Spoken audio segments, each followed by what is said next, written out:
Perkenalkan, nama saya Muhammad Asmunas Refikasa. NPM saya 208110099. Saya mahasiswa Fakultas Psikologi dari Universitas Islam Riau. Saya akan membawakan materi tentang pengertian dan sejarah psikologi. Apa itu yang dimaksud dengan psikologi? Psikologi terbagi menjadi dua, psiko dan logi. Psiko dan logi ini diambil dari bahasa Yunani yang berarti psyche dan logos.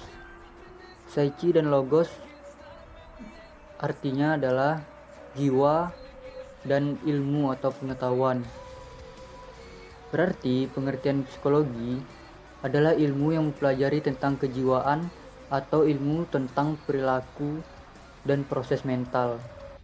Selanjutnya, pengertian menurut para ahli. Pertama, pengertian psikologi oleh Plato dan Aristoteles.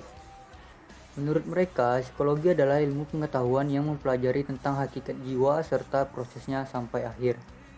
2. Wilhelm Wundt. Psikologi adalah ilmu yang mempelajari pengalaman-pengalaman yang timbul pada diri manusia.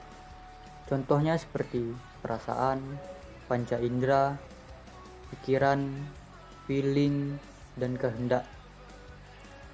3. Dr. Singgih Dirga Gunarsa. Menurutnya, psikologi adalah ilmu yang mempelajari tingkah laku manusia.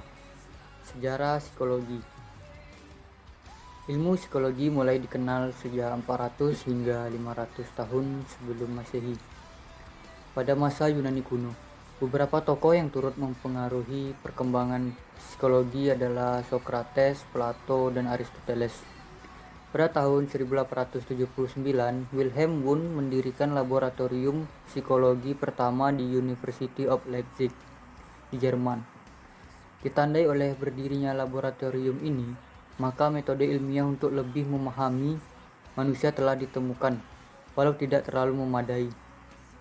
Dengan berdirinya laboratorium ini, lengkaplah syarat psikologi untuk menjadi ilmu pengetahuan, sehingga tahun berdirinya laboratorium Wundt diakui pula sebagai tanggal berdirinya psikologi sebagai ilmu pengetahuan.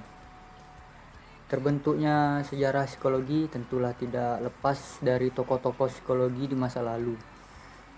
Dan ada juga aliran-aliran dalam sejarah psikologi. Berikut adalah aliran-aliran dalam sejarah psikologi. Pertama, aliran strukturalisme. Aliran strukturalisme ini dikemukakan pertama kali oleh Wilhelm Wundt. Melalui penelitiannya, Wundt dan rekan-rekannya bekerja dan menyelidiki struktur kesadaran dan kemudian mengembangkan hukum-hukum pembentukannya. Wundt dan rekannya berpendapat bahwa pengalaman mental yang kompleks itu memiliki struktur yang terdiri dari keadaan mental yang sederhana. Strukturalisme dari Wundt ini memiliki ciri terhadap penekanan analisis atau proses kesadaran dipandang dari elemen-elemen dasar dan hukum antar elemen kesadaran. Karena pandangannya ini, aliran strukturalisme disebut juga dengan psikologi elementalisme. Selain elemen dasar,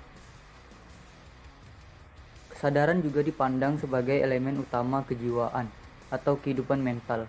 Segala sesuatu dalam diri manusia berasal dari kesadaran. Fungsionalisme. Pengertian fungsionalisme sendiri yaitu orientasi psikologi yang menekankan pada proses kejiwaan yang sedang dihadapi dan menghargai manfaat psikologi. Selain itu juga mempelajari fungsi kesadaran sebagai jembatan penghubung antara manusia dengan lingkungannya.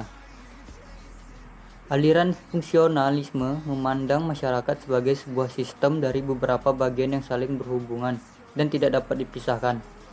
Fungsionalisme juga menghubungkan antara pikiran dan perilaku manusia dan mengaitkannya dengan hubungan antara manusia dengan lingkungannya. 3. Behaviorisme. Behaviorisme merupakan lanjutan dari strukturalisme oleh Wundt. Behaviorisme menolak unsur yang dinyatakan dalam fungsionalisme, yaitu kesadaran. Behaviorisme menyatakan diri mempelajari tentang perilaku yang nyata. Aliran ini berdasarkan Ivan Pavlov dan William McDougall yang teorinya dikenal dengan sebutan insting. Keempat, psikoanalis. Aliran psikoanalis merupakan pandangan yang mengaitkan kemajuan di bidang kedokteran. Aliran psikoanalis ini diungkapkan oleh Sigmund Freud yang merupakan seorang ahli saraf. Sigmund mengungkapkan teori dasarnya tentang alam sadar dan alam bawah sadar. Alam sadar merupakan apa yang orang sadari sepenuhnya dan merupakan alam nyata. Sedangkan alam bawah sadar merupakan kesadaran semu. Kelima, aliran humanistik. Aliran humanistik merupakan bantahan dan kekurangan dari aliran behaviorisme dan psikoanalis yang didasarkan pada pengalaman masa lalu yang memiliki pengaruh pada pembentukan kepribadian manusia yang berbeda-beda. Lalu yang terakhir, aliran Gestalt.